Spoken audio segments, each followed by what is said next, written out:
no matter how niche you think your target audience is, right? If you're thinking, man, are there other people out there like me that like this stuff? The answer is more than likely yes. Yeah. Okay, keep it legal, but the answer is more than likely yes.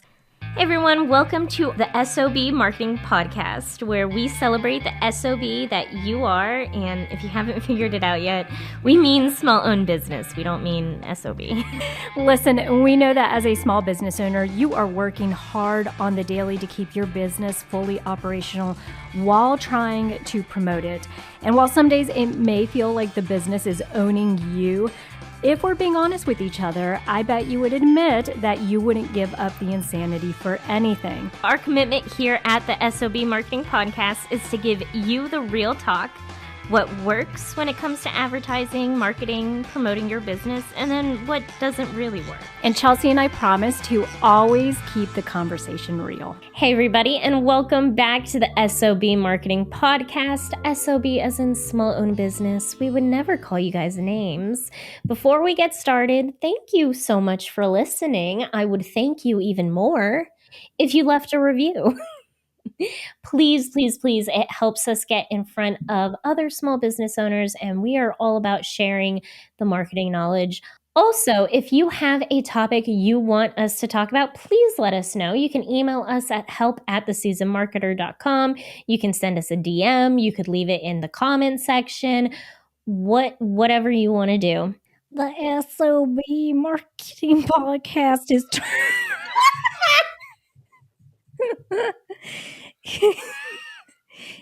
turning 100 today. Y'all, it's our 100th episode. It's our 100th episode. We've made it. Yes, spirit fingers. We are so excited and grateful to have people even listening to one episode, right? Yeah. So thank you for that. And you know, when we started this podcast, all we wanted to do was to provide another avenue for small business owners to get good, solid marketing advice and information, because sometimes we understand, trust us, you guys, we're right there with you. It can feel a little isolated, a little lonely as a small business owner. And we feel like with our experience, we want to pass it along, right? We hope to save you guys time in making mistakes that we've made in sharing our marketing knowledge. And so thank you. This is a very big episode for us today, finally reaching 100. And so what Chelsea and I are going to do is we are going to share our 3 favorite episodes. Very hard to narrow down, I must say. Yeah. And when you have 100 episodes in your vault, I was looking back and I was like, oh my gosh, I forgot we even did that topic, right? I was looking back as someone who edits this podcast, and I was like, oh man, good thing I've gotten better at this, because wow. It's called growth, y'all. We believe in trying things even before you're ready to try them, so that you could grow and learn as you go. We're big learn as you go girls. So we hope that you're going to enjoy this episode today. Chelsea, why don't you go ahead? We're going to do a little tit for tat. So Chelsea will go first, then I'll share my favorite episode. And I think really what we're just going to do is give a synopsis of the episode and then why we enjoyed it so much. Yes. So my first episode that I'm bringing, because we're bringing 3, is networking tips for small business owners. Y'all, networking, if you listen to last week's episode, you've already gotten this spiel, but it's so underrated. And people really hate doing it. And I get that as an introvert. I 100% get that. But networking is such a strong, powerful tool. And what I really love about our specific episode is we give tips, like networking tips, for both introverts and extroverts. So Vivian and I each gave tips on how we feel comfortable networking, because Vivian and I have very different personalities. I know that might seem shocking. And I know that might seem untrue, because I bring a lot of great energy to this podcast. I know. I'm very different when I'm out and about doing my own thing. I have RBF, y'all. Like, I don't look friendly. And networking is a lot more effort, I feel like, for myself compared to Vivian, but it's still something that I can do. So it's a really great episode if you're an introvert, really great episode if you're an extrovert. Vivian has some like pro tips, next level, like Stuff expert Chelsea did level. not like. I think I recommended, like, touching Touching somebody's people, hand, yeah, don't like, touch touching me. someone's arm, and Chelsea's like, "Don't." If you are Vivian level extrovert, you can absolutely do that. I'm not touching anybody. I would make it so awkward. But it's a really good episode, and I will say, can I pay you a compliment? oh, okay, you can Um, always pay me compliments. so I know you just said, you're an introvert, and I hope for everybody out there listening, if you are a little bit of Chelsea is, she's a little more of our bookworm in the family. She loves having time to herself, right? But when we first started, like, if you asked me maybe 4 years ago, the Chelsea then at a networking event is very different than the Chelsea now at a networking event. And I just want to bring that up so that all of you out there listening, if you have anxiety before going to engage with people and having to interact, if it takes a lot out of you, if you're like, "It just depletes my tank. Like, I just don't know why it is, but it depletes me," just know that I think over time you can find a way to make it enjoyable while also staying true to like who you are. Because I can tell you when Chelsea and I go out together to networking events, I can't tell that she's like, I don't wanna say over it, but it looks like she's having a good time, and I know that when the second she starts to feel like she needs to leave, she'll say that, right? And Yes. so I feel like you have, in your own way, found a way to really, get something good out of a networking event. Yeah. Yeah, it's definitely you need to find what you're comfortable with. I love that you said, as soon as I feel like I need to leave, I'll tell you. That's very important for me because I don't want to give anyone my bad side. Yeah, like you're done with it, Yeah. you can't continue to have Yeah. conversations, yeah, and unfortunately for you, I think maybe it's also being paired with a sister who doesn't know when to quit asking questions. Y'all can ask Chelsea every other she will look at me sometimes, we're at the grocery store or Mhm. something, or even just shopping, and she's like, "Quit asking that like, why do you need to know if that lady has grandbabies? Like, why do you don't need to know any of this stuff." She'll shoot me a look. So I think there's also the fact that, like, we're able to read each other's, cues, and we Yes. just have a system to where obviously, I want to be respectful of your time and also your energy levels and comfort. Oh, well, thank you. Yeah, so my favorite, are you done with that one? Yes, go ahead. Alright, so my first favorite episode is actually one it was early on that we did, and it was called Facebook and Instagram Blue Check Verified. Is it worth it? Well, this is very timely. Yes, the reason okay, so what Chelsea and I did, there are a couple of reasons this is one of my favorites. For one, I think it helped to you guys, I don't like using the word experts because in a field that changes all the time, you can only be an expert as long as you keep up with what is changing, right? So, Chelsea and I, quote unquote, marketing experts. It means we've been doing this a long time. We live, eat, and breathe marketing stuff. What's interesting is back then when we released this episode, it they had just allowed people, remember that blue check mark on all of the Facebook pages and Instagram profiles were only reserved for people of like public figures, right? So whether you were an actor or whatever, or you had to reach a certain amount of followers to be considered a quote unquote public figure. So it was very locked down, right? Then this is when they first introduced it, and Meta was like, "Hey, you know what? You guys can actually pay now." But at this point, when we recorded the episode, they were only doing this for personal profiles. And in there, part of the discussion, what I said, you and I were having this conversation, and part of the discussion was I was like, I guarantee you they're going to open this up to businesses because Oh, they yeah. made so much money. They shared how much money they made from allowing other people to get that blue check mark for a payment that I was like, there's no way they don't allow businesses to do this. Sure enough, they did. And so part of the reason is in me bringing that up is just to say, you would think that I've been doing this a long time, that I wouldn't need sometimes that like, okay, something you predicted was actually was correct, right? The where you saw it going, it was definitely going, right? Even though at the time they weren't specifically saying that. So I love looking back and saying, my gut reactions to stuff, I think we're pretty good at it. Like I think it holds true. I've been doing this long enough that usually when I have a gut reaction to something, it's for a reason, So right? you feel validated. I do feel validated. That's that's what I was looking for. I feel validated. Okay. But no, the other reason I really loved it as well is, uh, funny.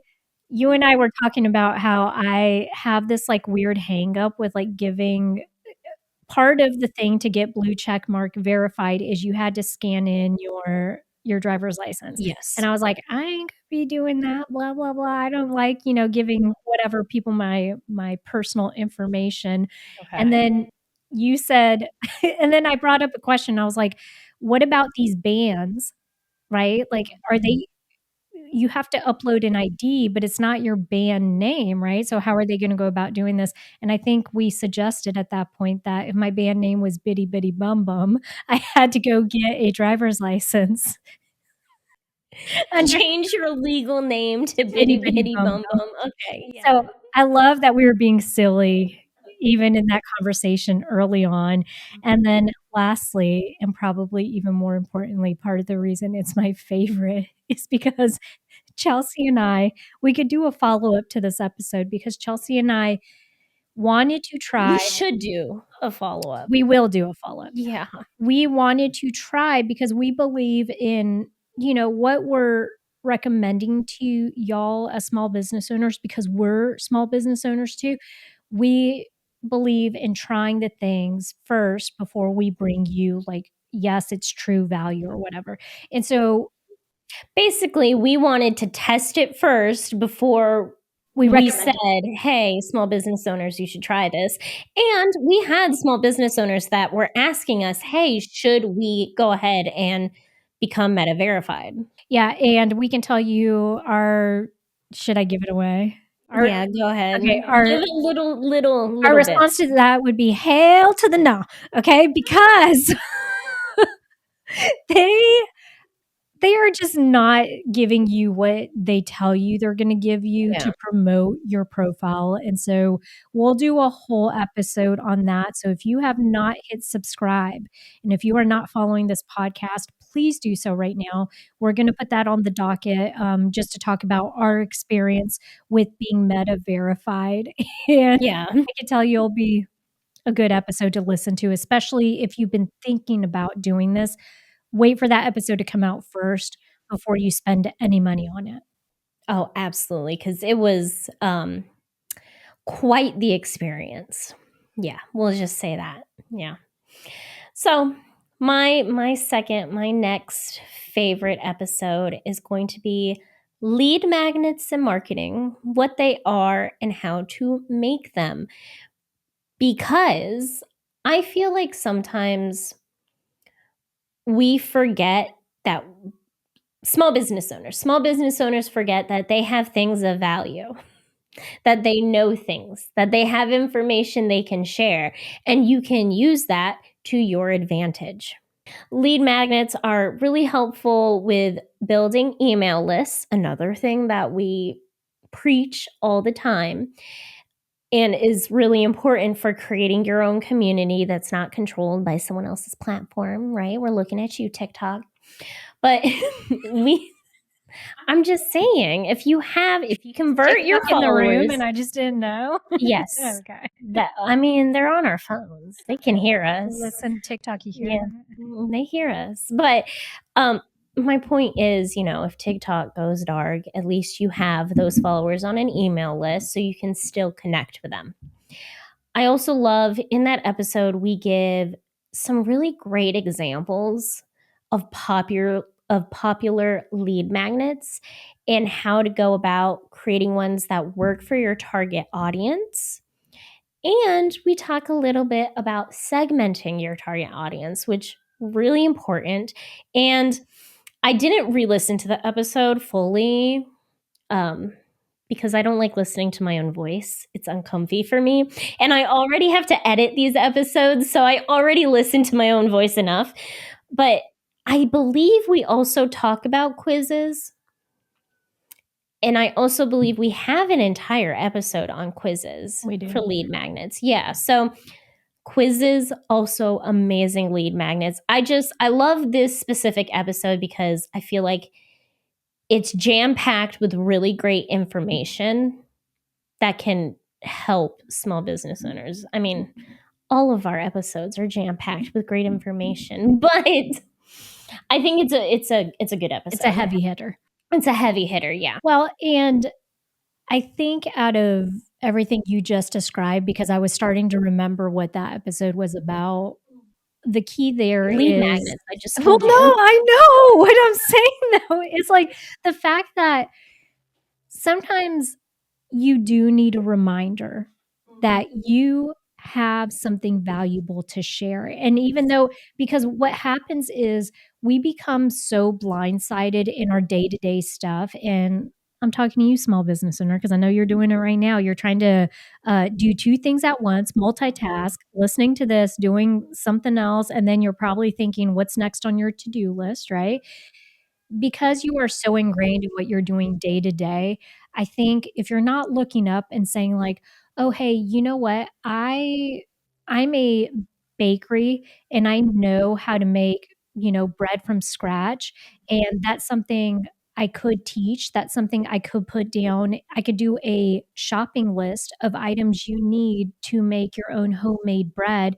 That could be something of interest to somebody else who's looking for that information." You're just not sitting there thinking that way, right? Yeah. So I love that in that discussion, we just reminded you guys of this superpower that you have, that it could be in something so random and something that you do so much that you're like, oh, I never thought people don't know how to do that, right? Yeah. You know what we keep hearing from you fellow SOBs? Small owned businesses. Yes, small owned businesses. You guys are so overwhelmed with your marketing. And we totally get that. You didn't start your bakery or your boutique store or your jewelry business to become full-time marketers or content creators or ad designers. Marketing can feel really overwhelming. Oh, yeah. Then you SOBs try to go figure it out because that's what you do. You Google stuff, watch videos, and end up spending hours trying to figure it out, only to sometimes end up more confused. This is my full-time job, and trust me, the way marketing is talked about in the World Wide Web can be really misleading. And let's not even talk about trying to hire an agency for help. It's daunting. They don't know your small business like you do, and so they're not as effective. And let's not even talk about the cost. We understand why a lot of you SOBs feel ready to give up. And that's why we even bothered to create the Season Marketer. That's also why we started the S.O.B community. We wanted to create something practical and affordable for people who can't or simply don't want to outsource their marketing. Right. So for $50 a month, members can get free downloads and templates, step-by-step tutorial videos, a weekly live Q&A call with both of us, marketing professionals, and other SOBs. You also become a part of a supportive community to bounce ideas off of. It's like having a boardroom of like-minded individuals and marketing professionals where you can talk through all of your marketing questions without having to pay boardroom marketing agency prices. So if you're tired of wasting time trying to figure it all out on your own, or spending money on things that don't work, join us over at the S.O.B community. We'll help you turn your marketing stress into marketing success. And hey, it's just $50 a month. So click the link in the description to join, and we can't wait to see you in the S.O.B community. Now back to the episode. Okay, well, Vivian, what is your second favorite episode? My second favorite is how to get local and grow your small business. Ooh. I love a good local small business. Oh, there's so much talk and discussion about online businesses that I think there's not enough information out there about how to market locally. All right. And so I feel like that was a really great discussion. There were a couple reasons that I love this. For one, we did touch on creating specific partnerships. For example, what we explained is sometimes it requires a little bit creativity. So let's say, for example, that I'm a local florist and I could easily partner with a local pottery business and have them supply me or purchase my vases from them. Okay. And so how this works is basically you're then offering to the customer to say, like, hey, this everything is locally sourced in our floral shop down to the vases. These vases are something that we purchased from this other company. And then that way, what you're doing is you're able to tap into two audiences because then it behooves that other company to promote the fact that your floral shop is using their product as well, because that means more money in their pocket too. And so I think there are just synergies sometimes and partnerships that we think maybe we have to do this on our own, or maybe we're just too scared to approach somebody. That's it a lot of times, right? Like, how do I even go up to someone and ask them? You can't be shy about these things, right? So get nervous about other stuff. Get nervous that, like, you have a rip in your pantyhose or something like that, but don't get nervous about this kind of stuff because this kind of stuff can actually give you opportunities to just grow and promote your small business. So the worst thing that can happen is they say no. Yeah, and okay. Let me share with you guys this exercise, Chelsea. I know I tell you this all the time, and I don't know if you try this, if you guys don't do this now and you try it and it works, tell me. Leave it in the comments below and just let us know, like, hey, I tried that thing and it actually works. When I was in college, one of the best classes I ever took was a personal selling course. And part of the professor's responsibility was to get us to be comfortable pitching to people, right? Yeah. Selling to them, whatever, because it is a very hard and weird thing, y'all. Mad respect to people that do it day in and day out. One of the best jobs I ever had was as a radio sales person because it made me grow so much. I was like, "What is this?" Like, you feel embarrassed half the time, right? People are shutting you down saying, "No, I don't wanna invest in that. I don't see value, this and that." But in this personal selling course, the professor said, one of the things that you can do if you start to get nervous about pitching to someone is play out the worst case scenario, which Yeah. Chelsea just said. They're gonna say no. They're gonna say, "No, skedaddle, get out of here, like, leave my office, slam the door." You visualize that, and then you visualize your reaction to that, and then it's almost like you lived it. You're like, "Oh, okay, well, so if it happens, you already know how it's gonna go down." But it probably won't happen because very rarely do those worst case scenarios happen. And so, yeah. I have an example of worst case scenario actually happening. I worked in healthcare, like Vivian still does, and something that we have to do is office visits. So you go to an office, you have like cupcakes or cookies or something. It's basically you saying, "Hey, don't forget about us. Like, we're thinking of you. Hopefully you're thinking of us." When it matters. When it matters, when you refer people. So we were focusing on research. So I had a research coordinator with me going to these office visits. So I was also introducing her, talking with the office manager about our research program, all that stuff. We went to an office. We were focusing on low income areas and offices that focus on supporting those who need a little more help. I don't remember what office this was. I wouldn't tell you guys either way. Just saying, I'm not going to call anyone out. I'm not getting sued. So we went to this specific office. It was a government related office, doctor's office. We went in. I'm trying to talk with the lady. Here's our research coordinator. Here's some cupcakes. And she told us to get out because she didn't say soliciting. She said something along the lines of basically, this is illegal and we're going to call the cops. So you have to leave right now. Oh, no. That is the worst case scenario that they threatened to call the cops. But guess what? The girl and I just left. Yeah. And then we went to the next office. It was fine. Hopefully she doesn't remember who we were.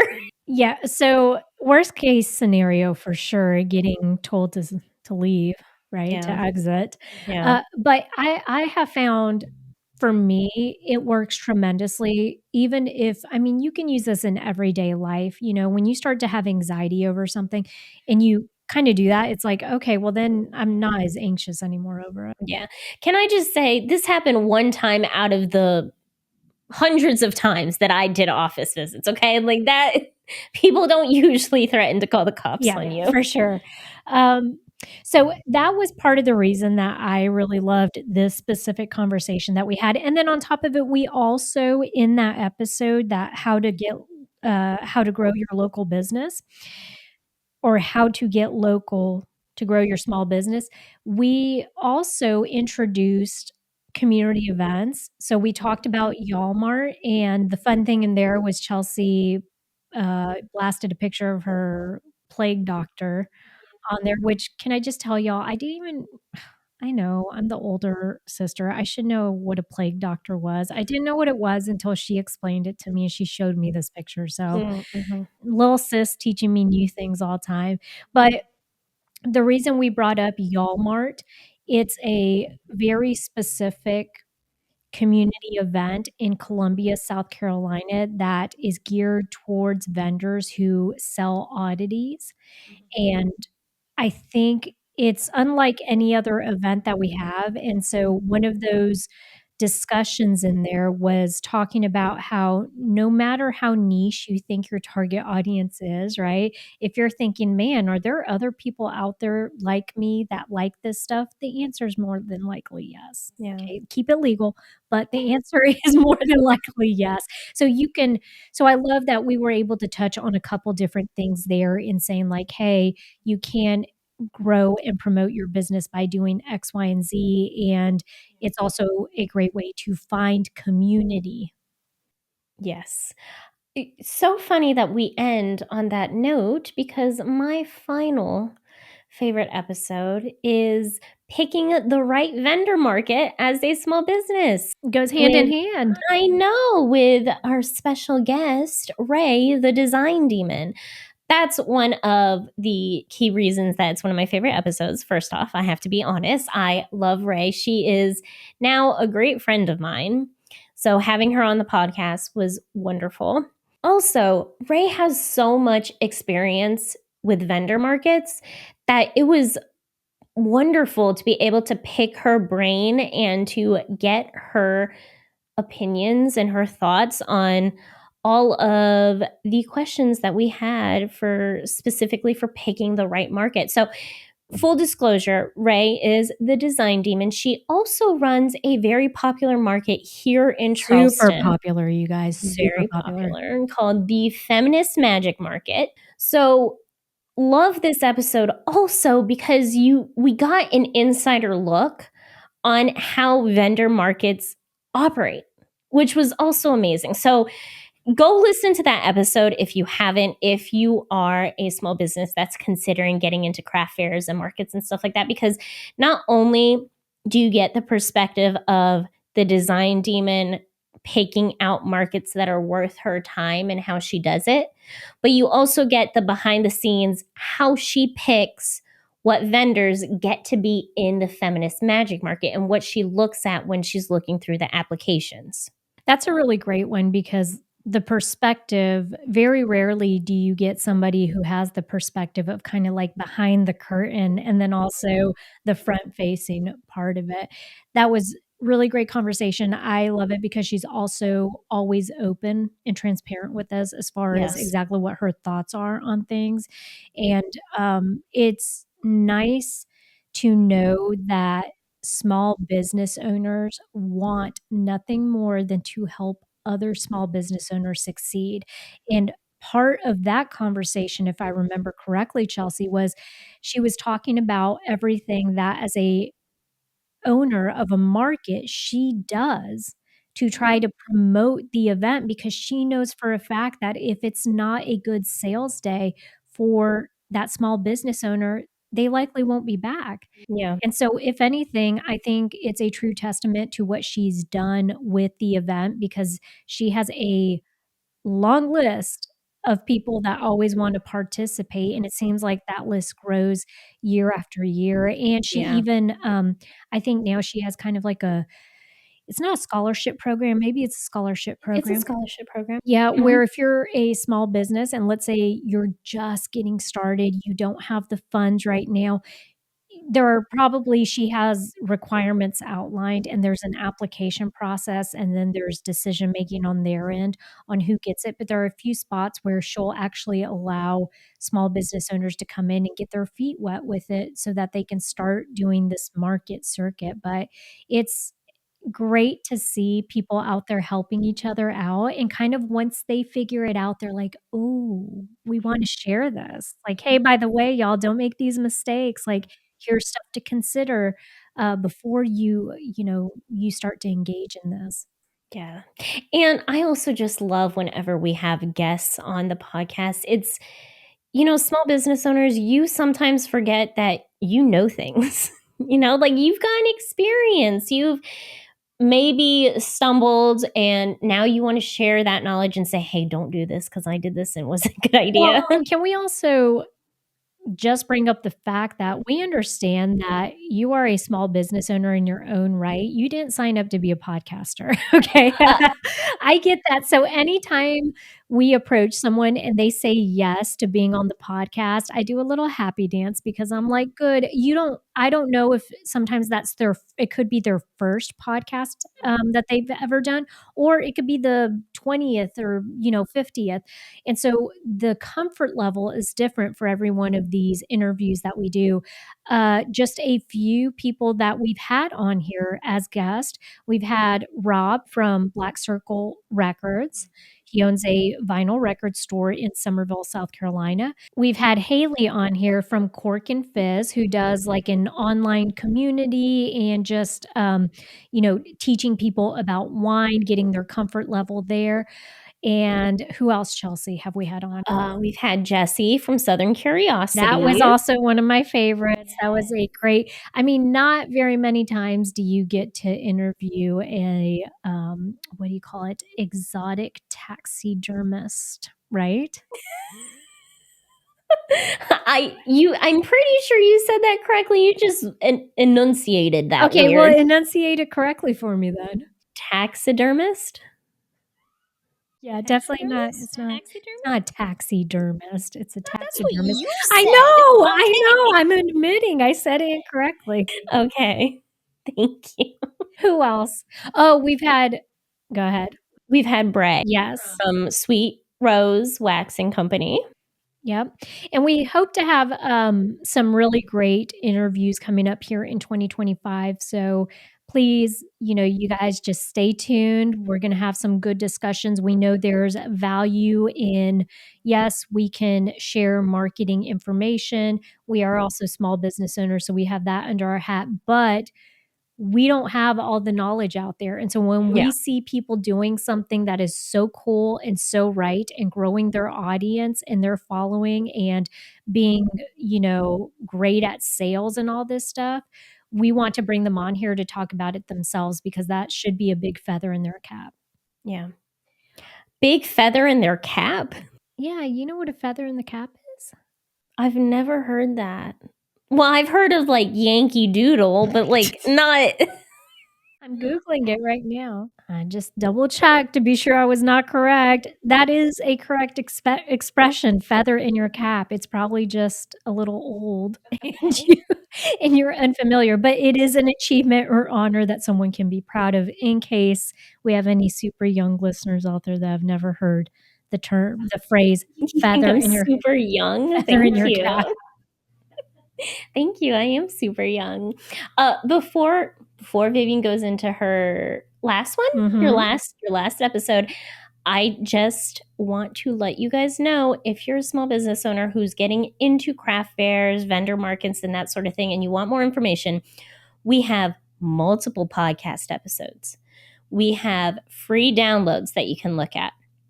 We have blog posts. We have YouTube episodes on the main channel, The Seasoned Marketer. We also have an entire course called Rock Your Fair that is designed to get you from start to finish to post event and what you should be doing communicating with people that you met at the market. Like, we have so much resources, so many resources for small business owners looking to start in the vendor market craft fair scene.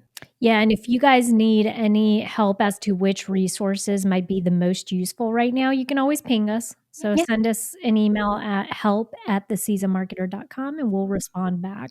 My final one is why Google matters for your small business. And Ooh. man, oh man, Chelsea, the more things change, the more they stay the same. So part of the reason that I loved this episode in particular was it was kind of like a nice tutorial if everyone's familiar with Google at this point, I would say. But if you're a little less familiar, I would be super impressed if you were not familiar with Google. okay, so if you're not familiar with Google and you've never used it, please ping us and let us know. We're going to put you in our Hall of Fame. So, yeah, everyone uses Google or has used Yeah. Google to some extent. And so I think the search engine thing we understand as users, we probably understand it a little less as small business owners when we're trying to rank in there, right? And what I loved about this episode is we kind of broke it down to understand what's going on the back end for the visibility, right? How they're projecting or how these Google results are appearing on that search page. Now, because this was an old episode, I think it was like number 8 for us. It was super early in our podcasting journey. Oh gosh. Yeah, things have changed. All right, y'all. You can't sleep in this marketing world. Like it, it changes because in there we're talking about some of the ways that you could get your search engine optimization and some tips we had for that, and they very much have changed. If you're wanting to know the most recent updates and how Google is using AI and now how your data is going to be looked at by the search engine, how your website's going to be ranked by the search engine, go listen to one of our previous episodes here that we did on SEO in 2025. Great information, the most updated information, and we dive deep into that and give you specific examples. But I think the analogy that I like that we used in that, episode, that early episode about SEO was, or Google, was that Google is a matchmaker. Yep. And I love that analogy because I think that is the best way to explain it to anybody, right? The job of a matchmaker is to find the best, right? The best Match. match for what you're looking for. And so as a user, when I go to Google, the matchmaker, and I tell it what I'm looking for, there's a whole algorithm and a whole process that Google is using in order to find the best match for that. And I think as a small business owner, when you start to put these pieces together, it becomes less about like keyword stuffing and stuff like that, but you're like, how can I actually create content for what people are looking for? right? If it's useful and if it's true content that actually will help people, Google's going to pick up on that. There are some ways that you can give it a little flag to say, like, hey, this is what I'm doing, and it'll pick up on it. But I do think it still holds true, that matchmaker analogy. Yeah, I completely agree. Also, I know you think it still holds true because I'm pretty sure you brought it in our recent episode for SEO in 2025. Yes, about Which matchmaking. Yeah. which is totally fair because it's a very good analogy, and I think it really helps simplify how everything works. Well, I just think it's silly, like, guys, with so many outlets out there, that's the whole thing is like, if you need to be answering people's questions, okay? You need to be giving them the information they want in the packaging that they want in, and how they're best going to consume it, whether that be video, blog posts, downloads, whatever that is. But I think it just plays into what we always remind everybody of, and that's that you have a target audience. And as a small business owner, if you're truly there to serve your customers or your clients, then it means listening and understanding where your target audience is, what they're wanting, how they're wanting it. You should kinda know this stuff, right? Yeah. So, I'm always very confident when it comes to marketing resources, especially, Chelsea and I now with YouTube channel, podcast channel, blog post, stuff that we're posting on social media. We have a weekly email we're sending out. Like, trust us, we know we're a good match for small business owners out there that are looking for marketing resources, and so now our job is to stay on top of the trends and be sure that we know exactly what Google's wanting, right? And how they're ranking that, what they're looking for, and Chelsea this year has gone in and added some new stuff that she's doing with our blog post and all that because now she knows Google has changed the way that they're looking at things. Yeah. Yeah. Yeah. Oh, it's been real fun. Yeah.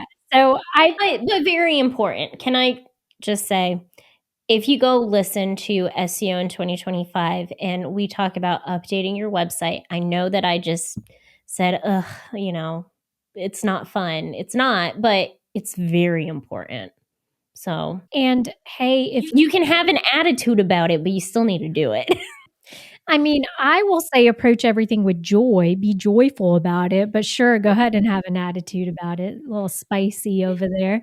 Um, I do think the treat it if you're going to invest time in doing those SEO, initiatives and changes, even if it's, in blog post or something, treat it like you do every other marketing initiative. Monitor your numbers. It's gonna show in the analytics for your website. Okay, so we can easily tell if what Chelsea is doing works because we pop in and we check our website analytics, right? Yeah. So just keep that in mind. Treat all of these marketing initiatives like you would anything you're investing time and money in to see if it's giving you value in return. Is it worth the time she's doing? I can tell you right now the answer is yes. But, you always wanna look at the numbers and the data to back that up. So Well, Vivian, you know what? Can I take a second? Can I be vulnerable with you? oh, sure. I can't promise I won't laugh, but okay. Jesus. Okay. I am very proud of us. What are you proud of? I am proud that we've made it to 100 episodes. A big problem that a lot of people have when they start podcasts is that they give up. And I feel like that's true for marketing and most marketing initiatives as well. You don't give it enough time to work. So I'm proud that we stuck by it, you know, and we've made it to 100 episodes. Wow, I can't believe I've sat here 100 times. 100 and beyond. 100 and If beyond, there yeah. was any advice that I could give to anybody out there, start messy. Yeah. Start messy. Chelsea and I still have technical issues, not Chelsea, me, okay, y'all? It's a me thing. These mics, the like, all of that stuff, I'm like, "I cannot wait for the day where we just hire somebody to do this," okay? So, that's gonna be on the forefront of things we do to grow and expand in the future, but you have to start somewhere, and it doesn't get better unless you're exercising that muscle, like we say, and you're doing the thing, and so if you've had an idea of starting your own podcast or any initiative that you've wanted to start doing, what are you waiting for? Yeah. Okay, what are you waiting for? Like, we're giving you permission right now to start it. It's not gonna look good. I'm gonna tell you right now, the first time you do something, it looks awkward and it's kinda weird and, more power to you. If it's a, banger coming out the gate, like, great. But for the most part, there's a lot of learning in between there. 100 episodes in, the other thing is, I think we questioned whether we would have enough stuff to talk about. Oh, yeah. Yeah, and that is a normal roadblock to anyone that's thinking about, "Can I do a weekly podcast? Can I do a monthly podcast? Is anybody gonna listen?" I mean, the first couple times, it's the same thing on YouTube. The first couple videos you post, and honestly, my motto has always been, "I'll talk to the crickets. I don't care. I'll speak to the crickets," and then as I get better, hopefully more people will start to tune in and whatnot, but just you're keeping the world from valuable information or entertainment or great ideas if you're not out there just sharing it and you're not willing to take that plunge. It doesn't have to be perfect, but, you know yeah, and I'm super proud of you. You've learned so much in podcasting. Chelsea knew nothing about podcasting before this. She did all of the research, got the podcast up and going. We figured out all the equipment. She's been posting. She's been looking at the SEO. SEO for podcasting is different, y'all, okay? So she's learned SEO for podcasting. We were just looking at analytics. She knows our analytics like the back of her hand, and it's been a fun, fun ride. I hope we make it to, like, 1,000 episodes. I knew you were gonna say that. I knew you were gonna say 1,000. You know what? Yeah, I'll see you there. All right, excellent. Okay, it's a date. And, we're proud of you listeners too. I just wanna say it takes a lot also as a small business owner to try to stay on top of this stuff. It's Oh, yeah. overwhelming. I understand that. But kudos to you for showing up on a weekly basis and with an open heart and an open mind to want to learn and improve. We hope that all of our discussions, I know my sister over there could be a little spicy, but we Me? always talk about how, if anything, we want to empower you. We want you to know that you are not alone, and we want to be super approachable in any questions that you may have because, we just don't want you to feel alone out there. Small business ownership is hard, and it could be a little less hard if you just kinda let us help you out with the marketing side of it. Yeah. Y'all, go be the best SOBs you can be, and thank you for joining us for 100 episodes.